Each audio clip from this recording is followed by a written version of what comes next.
Uncle Zip and Aunt Lily by Lee Chambers.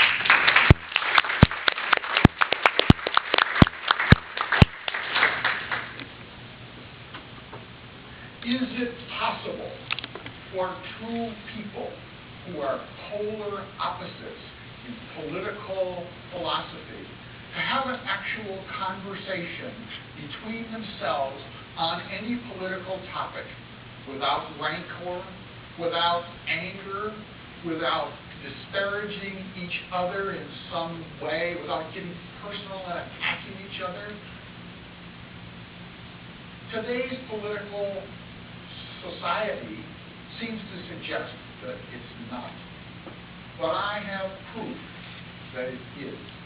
It is possible to have such a debate. My family is a large one and full of pretty unique people. Two of them, my Uncle Zip and my Aunt Lily, were polar opposites in political philosophy. One was a dyed-in-the-wool, never say never Democrat, and the other was a dyed-in-the-wool, never say never Republican. These two people seem an unlikely business pair, but in fact, that was the circumstance I knew them in best. My Aunt Lily ran a place called Lily's, a combination gas station and restaurant in my hometown. And when I was growing up, because I was related to Aunt Lily and Uncle Zip, I was conscripted to work there sometimes, but I would have worked there anyway because of the drama that that pair gave me. Aunt Lily was a wall-eyed woman, which means that her eyes focus in different directions. And she was capable of something really unique. She could be frying French fries on the stove and watching it with one eye, while making change over here with the other eye and watching it. And at the same time, she could have a political conversation.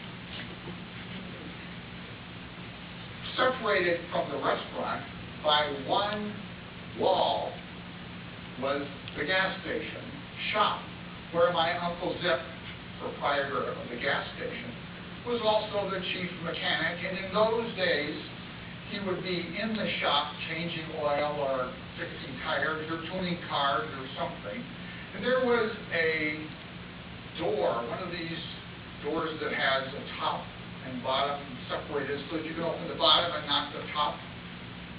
And the door was in the wall between the kitchen and the shop. So if the top of the door was open, the two of them could have a conversation while working. And that's what they did all day, every day, into the evening, ad infinitum, without said rancor, hostility, without throwing knives or wrenches at each other, on and on and on. As one of the lucky kids who got to hang out there, pump gas at 27 cents a gallon, and clean windshields, and check the oil, and check the tires, and whatever the customer wanted, with a smile, we also got to watch this pair at work. People came from miles around to watch Aunt Lily as she cooked, made change, and talked simultaneously with Uncle Zip on political topics of any persuasion whatsoever.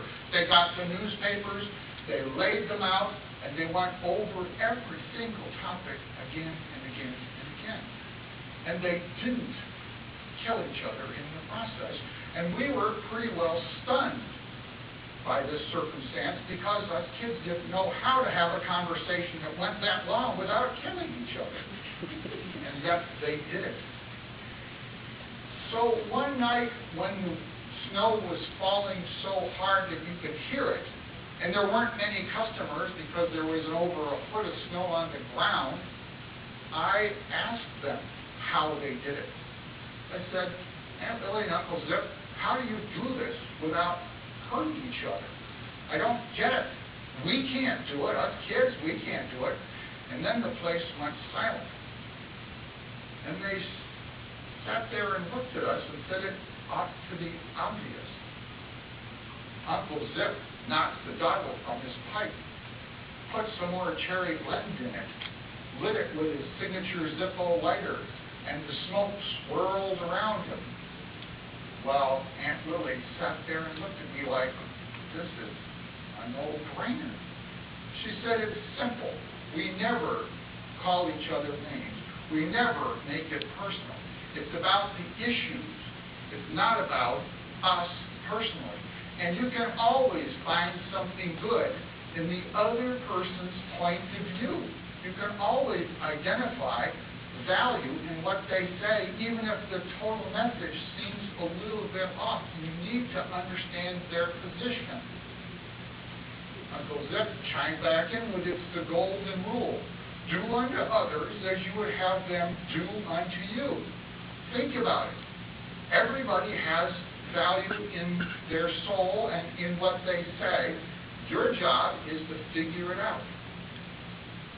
Years later, I've thought about that pair a lot. They were in business for 40 years. People came from all over the place to watch them, to see this drama unfolding without anger. They didn't really want anybody else in the conversation. They just wanted to do it themselves. So whenever you see politicians, or maybe more personally, whenever you get into a conversation with somebody who's on the other side of the political fence, think about Aunt Lily and Uncle Zip, because they were able to have that conversation without becoming angry with the person who was representing the other position. It's possible to do. It is possible to have a serious conversation. And we in this country are lucky enough to have a country that allows for that kind of conversation, but we have to take advantage of our good fortune. And that's what I ask you to do when you run across Fox News if you're a Democrat, or you run across NBC News if you're a Republican, like PBS. Look at the other point of view. It has merit, fellow postmasters.